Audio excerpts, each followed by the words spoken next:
আসসালামু আলাইকুম প্রিয় শিক্ষার্থীরা, আজকে ময়মনসিংহ বোর্ড 2025 সালের একটি প্রশ্ন সমাধান করব নবম দশম শ্রেণীর গণিত বইয়ের 13 অধ্যায়ের।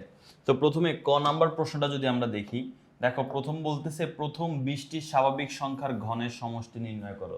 খুবই সহজ, জাস্ট ঘনের সমষ্টির সূত্রটা দিয়ে দিবা। তো প্রথম n সংখ্যক স্বাভাবিক সংখ্যার ঘনের সমষ্টির সূত্র হচ্ছে n × n+1 divided by 2 whole square. তাহলে n এর মান আমরা কত বসাই দিব?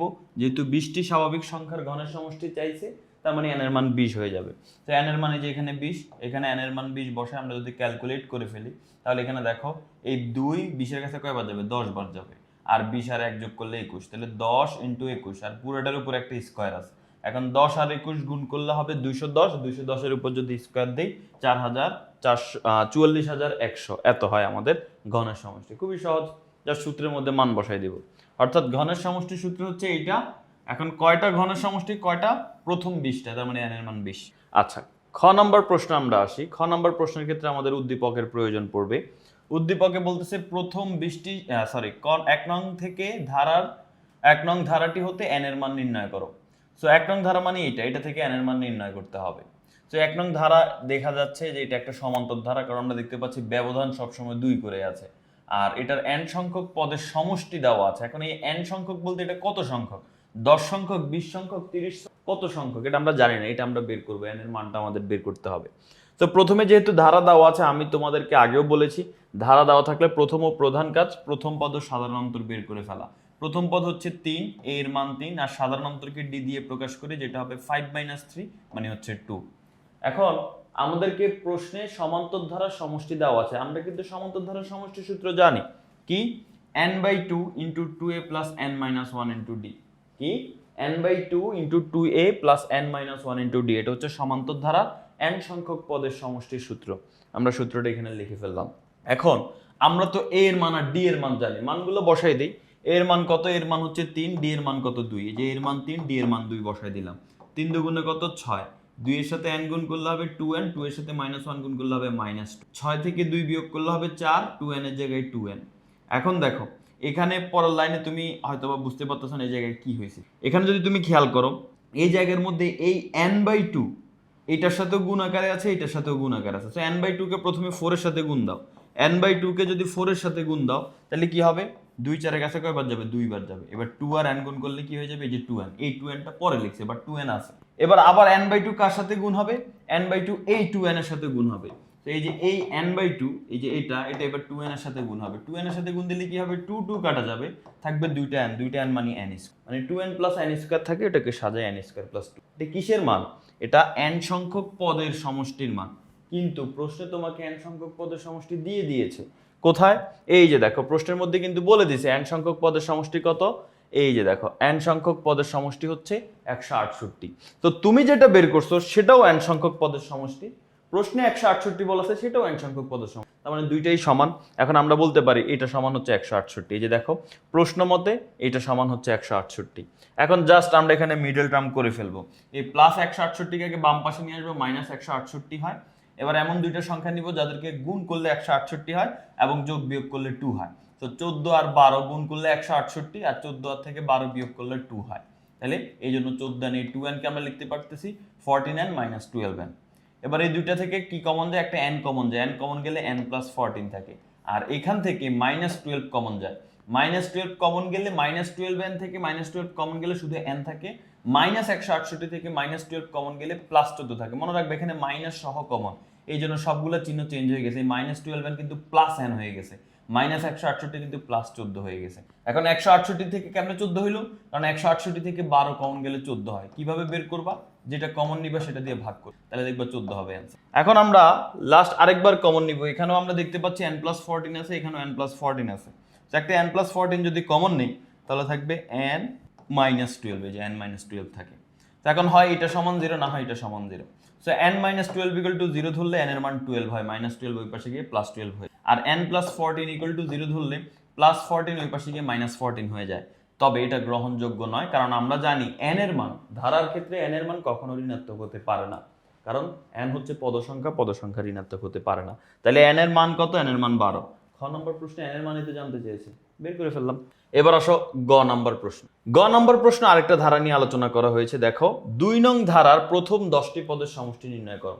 এইটা খুবই গুরুত্বপূর্ণ, এটা গুণোত্তর ধারা। এই যে দেখো 2 নং ধারার মধ্যে বলা আছে একটি গুণোত্তর ধারার তৃতীয় পদ এবং অষ্টম পদ, মানে দুইটা পদ তোমাকে দিয়ে দিবে।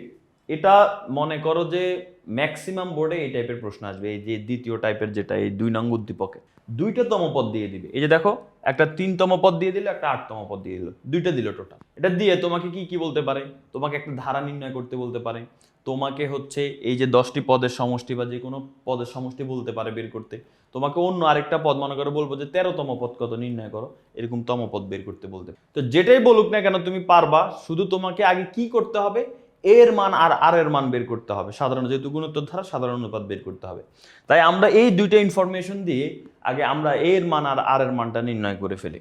সো প্রথমে তৃতীয় পদ 1/√3 আর অষ্টম পদ 4√2/27। ওকে, তো এখন আমরা গ এর মধ্যে এসে যদি আমরা এখানে দেখি, দেখো প্রথমে আমরা ধারাটি কি ধরে নেব, আমরা ধরে নেব যে ধারাটির প্রথম পদ হচ্ছে এ সাধারণ অনুপাত আর, আর n-তম পদের সূত্র আমরা জানি ar⁻n-1, এটা আমরা খুব ভালো করে জানি। এখন আমাদেরকে দুইটা পদ দেওয়া আছে, একটা 3তম পদ একটা 8তম পদ। আমরা সূত্র দিয়ে 3তম পদ আগে বের করে ফেলি। তো n-তম পদের ক্ষেত্রে n-1, 3তম পদের ক্ষেত্রে কি হবে 3-1। এই যে দেখো নিচের লাইনে ar⁻3-1, 3-1 মানে কত ar²। তার মানে এখানে আমাদের 3তম পদ আমরা পেয়ে গেলাম ar²। এরপরে 8তম পদের কি হবে 8-1, 8-1 মানে কি, যে n এর জায়গায় 8 হবে, 8-1, 8-1 মানে কত ar⁻7। তাহলে 8তম পদ পেয়ে গেছি আমরা ar⁻7। কিন্তু প্রশ্নে কিন্তু বলা ছিল 3তম পদ 1/√3, আমরা 3তম পদে ar² বের করলে কি হবে, প্রশ্নে বলা ছিল 1/√3। প্রশ্নে 8তম পদের মান বলা ছিল কত 4√2/27। তার মানে এটা প্রশ্নে বলা ছিল, এটা আমরা বের করছি, এটা প্রশ্নে বলা ছিল, এটা আমরা বের করছি। তাহলে এখন আমরা বলতে পারি এটা সমান এটা, এটা সমান এটা, কারণ এটাও 8তম পদ, এটাও 8তম। তাই এই যে দেখো প্রশ্ন মতে এই যে দেখো 3তম পদ সমান 3তম, 8তম পদ সমান 8তম পদ। একটাকে 1 নং সমীকরণ দিলাম, একটাকে 2 নং। এবার আমাদের যে কাজ করতে হবে, এই গুণোত্তর ধারার ক্ষেত্রে আমরা ভাগ করব সবসময়। সমান্তর ধারার ক্ষেত্রে এরকম দুইটা সমীকরণ আসলে আমরা বিয়োগ করি, যোগ করি, বাট এইখানে আমরা ভাগ করব।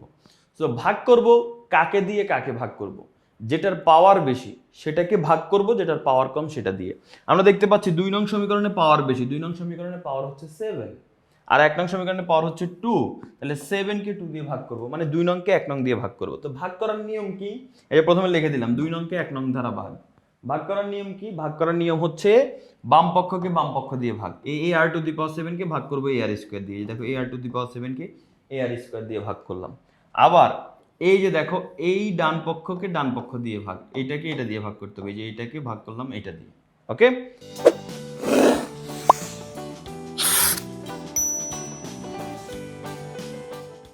এবার ভাগ যদি করে তাহলে কি আসবে শেষ পর্যন্ত ফাইনালি আনসার। দেখো এখানে যদি আমরা খেয়াল করি এ কাটা যাবে, উপরে আর কয়টা 7টা, নিচে কয়টা 2টা, তাহলে 7টা আর থেকে 2টার বাদ গেলে কয়টা থাকবে 5টা, এখানে থাকবে শুধু r⁻5। আবার এখানে আমরা ভাগ চিহ্নকে গুণ চিহ্ন দিয়ে উল্টে দিতে হবে, এই জায়গায় থাকবে 4√2/27, আর এই ভাগ চিহ্নটাকে যদি গুণ চিহ্ন দেই √3 চলে যাবে উপরে, 1 চলে আসবে নিচে। বুঝতে পারছো, √3 উপরে চলে আসবে, 1 চলে আসবে নিচে, এটাই হবে। এই যে দেখো আমরা যদি এই অংশটা দেখি এই পাশে আছে, এই যে দেখছো r⁻5 থাকবে, আর এখানে r⁻5 থাকবে, আর এই জায়গার মধ্যে হচ্ছে আমাদের √3 উপরে থাকবে, নিচে 1 থাকে, নিচে 1 লেখা লাগে। এখন আমরা যে কাজটা করব, দেখো এই 27কে আমরা কি লিখতে পারি বলতো, 27 সমান কি লেখা যায়, 3 নং 27। আমরা জানি 9 এর সাথে 3 গুণ করলে 27 হয়। অথবা আমি 9 এর জায়গায় 9 রাখলাম, 3 কে আমি একটা 3 না লিখে 2টা 3 লিখলাম। 2টা 3 মানে কি বলতো, √3 × √3 মানে কি একটাই, অর্থাৎ 3 নং 27। আবার এই 3টা গুণ করলে 27 হবে, কেন, কারণ 2টা √3 গুণ করলে একটা 3 হয়, সেই 3 এর সাথে যদি 9 গুণ করি 3 নং কত 27।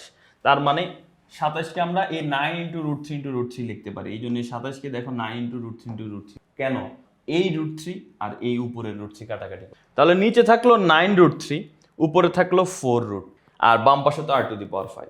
এখন সব সময় মনে রাখবা এই ম্যাথের ক্ষেত্রে বাম পাশে r এর পাওয়ার যত হবে, ডান পাশে যে মানটা হবে সেটাকেও ওই রকম পাওয়ারে লেখা যাবে। অর্থাৎ এখানে বাম পাশে r এর পাওয়ার কত 5, তার মানে ডান পাশেও তুমি এই যে মানটা এটার পাওয়ার 5 আকারে তুমি লিখতে পারবা। কিভাবে, দেখো এই যে √2 উপর পাওয়ার 5 দিলে কিন্তু 4√2 হয়, আবার √3 উপর পাওয়ার 5 দিলে কিন্তু 9। এটা তুমি ক্যালকুলেটরে করতে পারো, আবার তুমি এগুলো করতে করতে তুমি নিজেও অভ্যস্ত হয়ে যাবে। কিভাবে, দেখো এখানে তো একটা √2 আছে, দেখো 4√2 আমি ভাঙবো কিভাবে একটু খেয়াল করো। এই দেখো 4√2, তার মানে 4 এর সাথে একটা √2 আছে। এখন আমি সব √2 বানাই ফেলবো, যেহেতু একটা √2 আছে আমি সব √2 বানাবো। তাহলে 4 কে আমি কি লিখতে পারি বলো তো? 2 × 2, 2 দুগুণে কত? রুটে যাওয়ার আগে আগে 2 এ যায়। 4 কে কি লেখা যায়? 2 × 2, আর শেষে তো একটা √2 আছে, তার মানে 4 কে আমি শুধু 2 × 2 আকারে লিখছি। এখন দেখো একটা 2 মানে কয়টা √2? দুইটা, একটা দুইটা। এই 2 মানে কয়টা √2? দুইটা, একটা দুইটা, আর লাস্টে তো একটা আগে থেকেই আছে। বুঝতে পারছো? তাহলে এখানে কয়টা √2 হলো? 1 2 3 4 5। তার মানে এটাকে 5টা একসাথে এইভাবে না লিখে আমি এইভাবে √2 উপরে পাওয়ার 5 দিলে আগে কথা। তাহলে দেখো 4√2 থেকে কিভাবে √2 টু দি পাওয়ার 5 হয়। ঠিক সেম ভাবে 9√3 এর ক্ষেত্রেও, 9√3 এর ক্ষেত্রে কি হবে? 9√3 এর ক্ষেত্রে 9 মানে হচ্ছে 3 × 3, সাথে আছে একটা √3। এখন একটা 3 এর জন্য দুইটা √3 হবে, আবার এই একটা 3 এর জন্য দুইটা √3 হবে, আর আগে থেকে একটা √3 আছে, তাহলে কয়টা হলো? 5টা। তার মানে √3 টু দি পাওয়ার 5। তার মানে এই 4√2 কে আমি √2 টু দি পাওয়ার 5 লিখতে পারি, 9√3 কে √3 টু দি পাওয়ার 5 লিখতে পারি। যেহেতু দুইটার উপরে পাওয়ার 5, এই জন্য একসাথে 5 লিখে ফেললাম। এবার উভয় পক্ষ থেকে 5 5 কেটে দিই, তাহলে আর এর মান দাঁড়ায় গেল আমাদের কত? √2/√3। সো আমি এই প্রশ্ন সমাধানের আগে বলছিলাম আমাদের দুইটা জিনিস বের করতে হবে। কি কি? একটা হচ্ছে আর, একটা হচ্ছে এ। সো আর তো পেয়ে গেছি, এই পাওয়া এখন আর কোনো ঝামেলা নাই। আর এর মানটা তুমি যে কোনো একটা সমীকরণে বসাই দিলেই হয়ে যাবে। তো 1 নং সমীকরণটা একটু ছোট, পাওয়ার কম, তাহলে 1 নং এ বসাই। 1 নং সমীকরণটা কি ছিল? এই যে দেখো 1 নং সমীকরণটা ছিল কিন্তু ar²। এই যে দেখো, এই যে 1 নং সমীকরণটা ছিল ar² = 1/√3। তাহলে আমরা এখানে সেই কাজটাই করব, ar² = 1/√3। এই যে আর² মানে তো বুঝতে পারছো, আর মানে এই যে আর এর মানটা বসে দিলাম, একটু আগে আর এর মান পাইছি √2/√3। So ar² = 1/√3। এখন এই √2 এর উপর স্কয়ার দিলে 2 হবে, √3 এর উপর স্কয়ার দিলে 3 হবে। এখন দেখো তাহলে a × 2/3 = 1/√3। পরের লাইনে আমরা বা a সমান কি হবে বলো তো? ওইখানে আছে 1/3। এখন এই 3 ভাগাকার আছে, 3 ওই পাশে গেলে কি হয়ে যাবে? গুণ হয়ে যাবে। আর নিচে তো √3। আচ্ছা, এটা আরেকবার করি। এই যে দেখো এই লাইনের পরবর্তী লাইন, এই যে এই লাইনের পরবর্তী লাইনটা হচ্ছে এইটা। আমি এখানে শুধু a কে রেখে দিচ্ছি, ওই পাশে কে আছে আগে থেকে? 1/√3। এখন দেখো এখান থেকে আমি 3 কে সরাই দিব, 3 যদি ওই পাশে যায় কি হয়ে যাবে?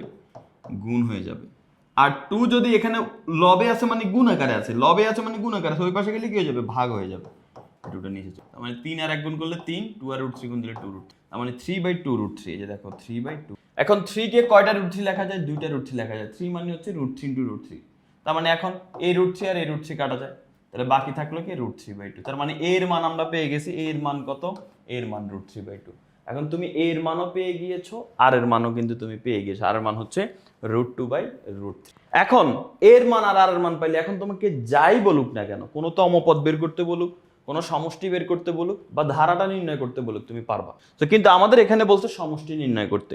এখন গুণোত্তর ধারার সমষ্টির সূত্র কিন্তু দুইটা আছে। আর এর মান যদি 1 এর বড় হয় তাহলে এক সূত্র হয়, আর এর মান যদি 1 এর ছোট হয় তাহলে আরেক সূত্র হয়। এখন এখানে আমাদের আর এর মান কিন্তু 1 এর ছোট। কিভাবে? তুমি দেখো, আর এর মান দাঁড়াইছে √2/√3। √2 কে √3 দিয়ে ভাগ করো, দেখবা 0.something আসে। তো 0.something মানে কি? 0.something মানে 1 এর ছোট। তো যেহেতু 1 এর ছোট, তাহলে আমাদের অন্য সূত্র মানে গুণোত্তর ধারার 1 এর ছোট হলে সমষ্টির সূত্র যেটা, সেটা ব্যবহার করতে হবে।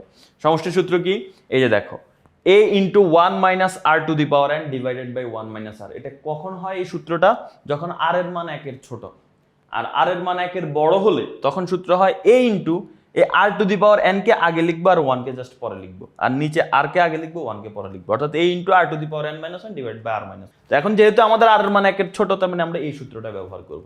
তো এখন আমাদের কয় পদের সমষ্টি বের করতে বলছে? 10 পদের। জাস্ট n এর জায়গায় 10 বসবে, আর কিছু নেই। এই যে দেখো, অর্থাৎ ধারাটির 10টি পদের সমষ্টি। এই যে n এর জায়গায় 10 বসছে, এই যে a এর মান বসাই দিলাম, a × 1 - r। এই দেখছো r এর মান বসাইছি, two the power n, n মানে 10, 10টি পদের সমষ্টি বের করতে বলছে, ডিভাইডেড বাই 1 - r। এই যে এটা হচ্ছে r এর মান। ওকে, এবার আমরা ক্যালকুলেট করব। দেখো এখানে আমরা যদি দেখি √3 এর জায়গায় √3/2 এর জায়গায় √3/2 আছে, 1 এর জায়গায় 1 আছে। জাস্ট এটা √2 এর উপর পাওয়ার যদি 10 দাও, তুমি ক্যালকুলেটরে এটা দিবা, √2 এর উপর পাওয়ার 10 দিবা, দেখবে 32 হয়। √3 এর উপর পাওয়ার 10 দিবা, দেখবে 243 হয়। আচ্ছা, নিচে যেটা আছে এখানে আমরা লসাগু করে ফেলবো। লসাগু কেমন? এখানে হর একটাই আছে, এই জন্য লসাগু হবে ওইটাই। এবার এখানে কোনো হর নাই, যেহেতু লসাগুর সাথে এটা সরাসরি গুণ, √3 এর সাথে 1 গুণ দিলে কি হবে? √3। এখানে লসাগুকে হর দিয়ে ভাগ, √3 কে √3 দিয়ে ভাগ করলে হয় 1, 1 এর সাথে √2 গুণ করলে হবে √2। তো এবার আসো আমরা যে কাজটা করব সেটা হচ্ছে, এখানে আমরা এবার এটা তো হইলো, এই জায়গার মধ্যে আমরা লসাগু করব। এই জায়গায় লসাগু করলে কি হবে দেখো, এই জায়গার মধ্যে হর হচ্ছে 243, তার মানে লসাগু 243 হবে। এবার আমরা উপরে মান বসাতে গেলে দেখো এখানে কোনো হর নাই, হর না থাকলে যে সংখ্যাটা থাকে তার সাথে লসাগু গুণ হয়ে যায়। একের সাথে 243 গুণ করলে 243 মাইনাস এখানে হর আছে, আমরা জানি লসাগুকে হর দিয়ে ভাগ করতে হয়, 243 কে 243 দিয়ে ভাগ করলে হয় 1, একের সাথে 32 গুণ করলে হবে 32। এই যে দেখো এখানে কিন্তু ব্র্যাকেটের ভিতরে সেই লসাগুটাই কিন্তু করানো হয়েছে। এবার আসো হরে যেটা ছিল সেটাই। এবার আসো এটাকে আমরা, এটা যেহেতু লবে আছে এটাকে আমরা লিখলাম এখানে, এই যে দেখো এটাই এতটুকুর মধ্যে লেখা হয়েছে। কেমনে? এই যে দেখো √3/2 এর জায়গায় √3/2 আছে, 243 থেকে 32 বিয়োগ করলে 211 হয়, নিচে 243 এর জায়গায় 243, তার মানে লবের যে অংশটা সেটা আমি এখানে লিখছি, এই ব্র্যাকেটের জায়গায় জাস্ট গুণ চিহ্ন দিয়েছি। এখন এখানে যদি খেয়াল করে এখানে একটা ভাগ চিহ্ন আছে, দেখছো? এই ভাগ চিহ্নকে আমরা কি করব? এই ভাগ চিহ্নকে আমরা গুণ চিহ্ন দিব, এই যে গুণ দিব, ভাগ চিহ্নকে কি দিব? ভাগ চিহ্নকে আমরা গুণ দিব। গুণ দিলে কি হয়? হরের মানগুলো উল্টায় যায়, √3 চলে আসবে লবে, লব চলে যাবে হরে। এই যে দেখো √3 লবে চলে আসছে আর √3 মাইনাস √2 এটা হরে চলে আসছে। এবার আমরা এখানে যত কাটাকাটি হানাহানি সবকিছু করব, ঠিক আছে?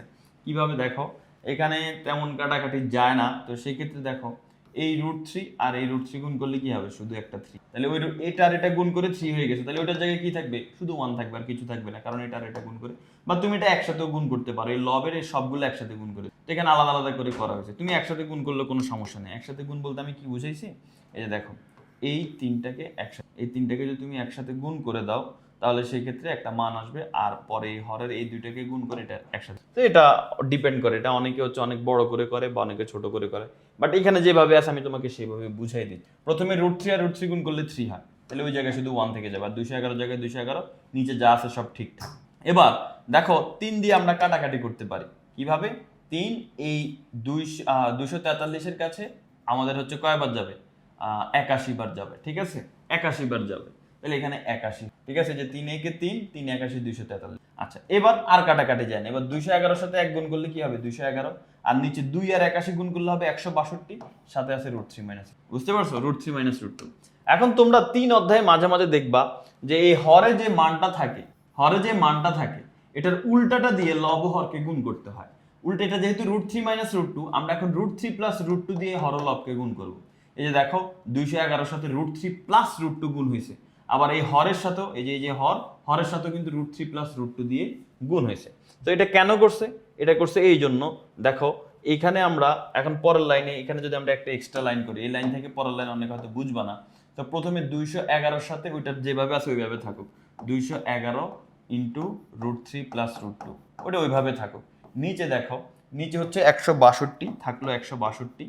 এরপরে এতটুক দেখো একটা সূত্র, √3 কে যদি a ধরো, √2 কে যদি b ধরো, তাহলে দেখো a minus B into a plus B, বা a plus B into a minus B, এটা কিসের সূত্র? a স্কোয়ার মাইনাস b স্কোয়ারের সূত্র। তাহলে a স্কোয়ার মানে হচ্ছে √3 square minus √2 square, a square minus b স্কোয়ারের। এখন দেখো উপরে যেটা আছে 211 ইন্টু √3 প্লাস √2, আর নিচে 162 ছিল, আর √3 স্কোয়ার মানে কত ভাইয়া? √3 স্কোয়ার মানে 3, √2 স্কোয়ার মানে 2, কারণ স্কোয়ার আর রুটে কাটা যাবে, তার মানে এখানে থাকে 3 মাইনাস 2, 3 মাইনাস 2 মানে কত? 1, তার মানে আমাদের দাঁড়ালো কত?